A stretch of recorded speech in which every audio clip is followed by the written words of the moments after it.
I learned to be a loving, kind person. Pag malungkot sila, pinapasaya ko sila. Perfectionist ako ba? Nung bata ko, every time na pupunta ako ng school, binubully ako kasi may chismis-chismis na na daddy ko daw si Manny Pacquiao. I don't have many friends. Di ko inaasahan magiging pro boxer ako, endorser, artista. Ngayon, focus talaga ako sa boxing.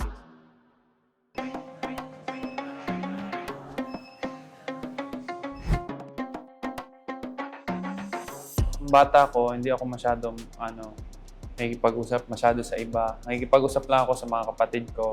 Makulit lang ako sa mga kapatid ko. Sa labas, hindi masyado ako Pero ewan ko sa nila, perspective view nila. Pero ako talaga yung klaseng bata noon na matahimik, makulit minsan, pero makulit lang ako sa pamilya ko. Ma-expression talaga ako, mapagmahal at ma-caring masyado. Hindi masyado ako nakafocus sa social media. Kahit meron na akong mga gadgets noon, lagi akong nasa tabi ng mama ko. Ganun. I don't have many friends kasi nung bata ako hindi masyado akong nakikipag-usap. Hanggang nag-graduation na lang kami, hindi masyado ako nakikipag sa kanila. Lagi lang ako sa gilid. Ganun. Nung bata ako, naglalaro kami ng patintero, tago-taguan. Akyat sa puno para kumuha ng mga mangga. Punta kami sa palengke, tago-taguan. Tapos takbuhan doon, ito ganyan. Tapos minsan, punta sa computeran. Kasi uso pa yung computer dati, di ba? So, yun. Mga, mga Dota, mga ganun. Hindi ako lumalabas pag hindi lumalabas mga kapatid ko. Nasa bahay lang ako nakikipagkwentuhan sa mga kapatid ko. Parang yun yung ugali ko na ayoko masyado makig-socialize pag di ako comfortable. Siyempre, ma-expressive talaga ako na bata noon. Hanggang ngayon rin naman po. Lagi akong nagdadala ng mga love letters sa mama ko, papa ko. Tapos kuha ko ng mga flowers sa labas, gano'n. Tapos bigay ko sa mama ko, gano'n. Ang lagi kong kausap sa heart to heart is ang mama ko. Kikita ko yung ibang bata na walang magulang, sabik sa magulang, which is the same rin naman sa akin kasi hindi rin naman ako lumaki sa side ng father ko, yung si Daddy Manny, iba rin yun. So, I learned to be a loving, kind person sa pagpalaki rin ng mama ko. Yun, lumaki akong mapagmahal, caring masyado. Actually, sobrang caring. Pag malungkot sila, pinapasaya ko sila. Kahit hindi ako nakakatawa. So, yun. Nung bata ko, every time na pupunta ako ng school, binubully ako kasi dahil daw nagbo-boxing ako or kasi may chismis-chismis na daddy ko daw si Manny Pacquiao. Which is true naman. Hindi ko lang sinasabi sa iba o sa kahit kanino except sa family ko. Kasi ayoko magkaroon ng issue. Tsaka magulo kasi noon tinatago ko. Pero inahamon pa rin nila ako ng suntukan, binubully nila ako, mga criticism, mga ganun. Kaliwat kanan. Pero despite all that, hindi ako naging bitter na tao. Lagi ko tinatandaan yung advice at sinasabi ng mama ko sa akin na wag kang maging kagaya nila kasi pag ginaya mo sila, parang walang kaibahan na ka sa kanila. Parang ganun. Nung bata ko, ang advice ng mama ko sa akin is na pag nakakita ka ng away, umuwi ka kaagad. So ako, hindi ako lumalaban sa kanila.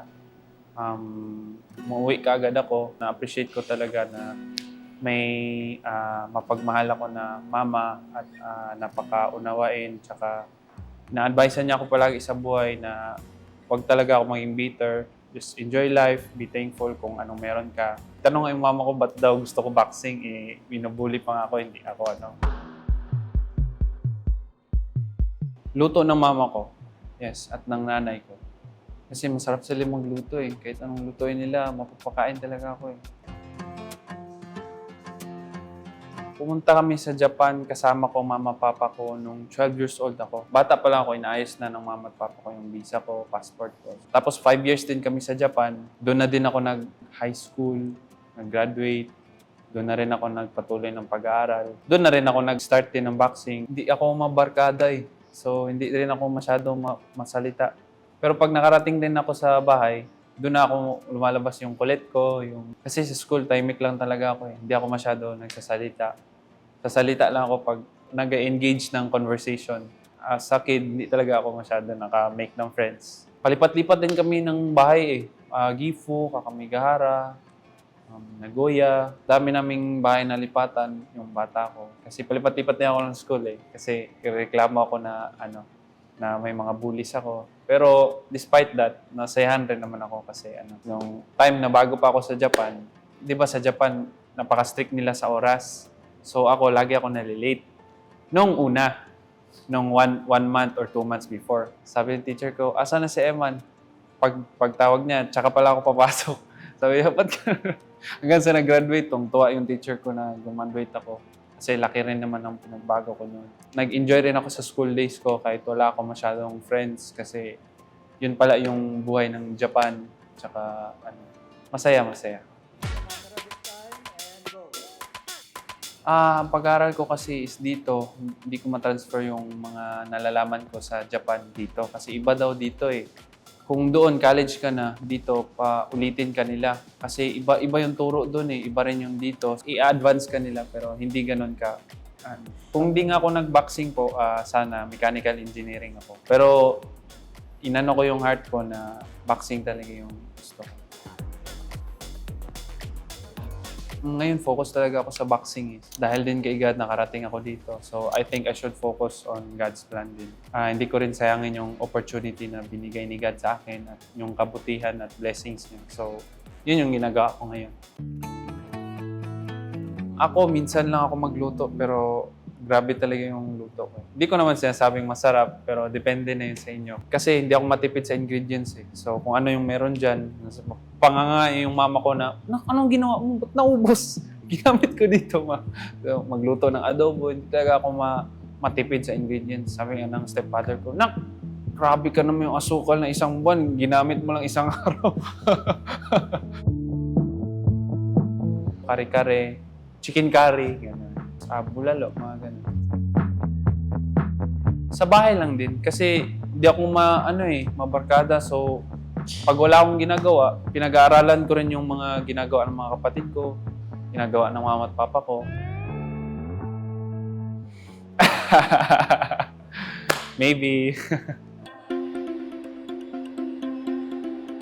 Kinukulit yung mga kapatid ko. Tapos kinukulit ko yung mama, papa ko. Parang nag-spend time ako sa kanila. Tapos pag walang ginagawa, tulog kain. Tapos tingin ng boxing, gano'n, movie. 6. Ako, si JR, si Jexter, si Joko, si King Sol, at si Baby Domingo. Actually, shock pa rin ako eh. Napapanaginipan ko nga lagi na nung nasa Japan lang ako, sabi ko, okay, bilis lang ng panahon na noon nangangarap lang ako na maabot ko kaya yun. Parang ang layo naman. Siguro 20 years, yun yung estimate ko noon eh. Tapos bigla after 5 years, tapos ng pag-aaral ko sa Japan, di ko inasahan, magiging pro boxer ako, endorser, artista. Dami kong blessing at dapat pasalamatan sa Panginoon. Siyempre, hindi ko rin kinakalimutan na magpasalamat sa Kanya at in-enjoy ko yung bawat moments na binibigay niya sa akin, mga blessing. Very thankful ako sa Kanya, kay God, kasi nakilala ko rin siya sa pagkabata. Siya rin ang nakatulong sa akin sa problema ko, sa pagiging control ko sa emosyon ko, sa hindi ko pagiging bitter, sa pagiging mabuting tao. Binibigay ko sa Kanya lahat ng pasasalamat kasi dahil sa Kanya, malaki talaga ang pinagbago ng buhay ko at ng ugali ko. Di ko masasabi sa inyo full details, pero mabibigyan ko kayo ng konting hits lang. Meron siyang action, meron siyang drama, merong konting pakilig. So, yun. Abangan nyo yun, guys. Napaka-exciting nun kasi binigay ko talaga yung best ko kasi yun yung first acting project ko. So, super blessed ako kasi tuwang-tuwa ko na nakatry din ako na gano'n. Hirap pala, no? Kasi yung mga linya nakakalimutan ko. Ano nga yung linya ko ulit-ulit? So, nung tumatagal, na-enjoy ko. Na gano'n rin pala siya kasaya at kahirap. Responsible. He's very strict when it comes to attitude, time management, discipline, so character, and being godly. He taught us how to be a man of God and how to be a true person. No fakes, no drama. So, pinalaki niya kaming parang military style din naman. Pero na-appreciate namin kasi sa bawat pagsubok ng panahon na bumabangga sa amin is nakakayanan naman po namin kasi dahil din dun sa mga disiplina at pagtuturo at yung mga wisdom na sinasabi nila. Kaya kayo guys, makinig kayo sa magulang nyo. Napaka-importante po ng sinasabi nila. Hindi nyo man kailanganin ngayon, pero balang araw kakailanganin nyo yun. Pag di ka umayos, makakatim ka sa kadaya. Joke lang. Magandang wisdom yan. joke lang. So, pag di ka umayos, ikaw din yung magsasuffer. Halimbawa, may pinagdadaanan ka. Pag nakafocus ka sa suffering, siyempre, patuloy ka magsasuffer. Pero kung magfo-focus ka sa lessons and blessing ni God na binibigay niya sa'yo, siyempre, you will continue to grow. Lagi kong pinapasalamatan yung Panginoon dahil minsan yung akala mo binibreak ka ng Panginoon, actually binibuild up ka talaga niya. Dahil doon, sa wisdom na yun, lagi ko siyang pinapasalamatan. Actually, marami pa pero ang iniisip ko lang ngayon is I focus on boxing, endorsing, acting, or kung ano pa man na binibigay sa akin ng Panginoon. Siyempre, gusto ko rin maging mabuting boxer. What I meant by mabuti is maging inspirasyon sa marami ding boksingero na nangangarap maging world champion. All I can say is trust God's plan. Kasi kahit ako, hindi ko talaga akalain na maging ako ngayon today. Don't give up on your dreams. Sumuko kayo ngayon, syempre hindi nyo malalaman kung nabigay nyo talaga yung best nyo or kung ano ba talaga yung narating nyo. They can't define who you are. You will be defined of what you do today. Kung ano man yung pinagdadaanan mo, kailangan mo yan para maging ikaw sa kinabukasan mo.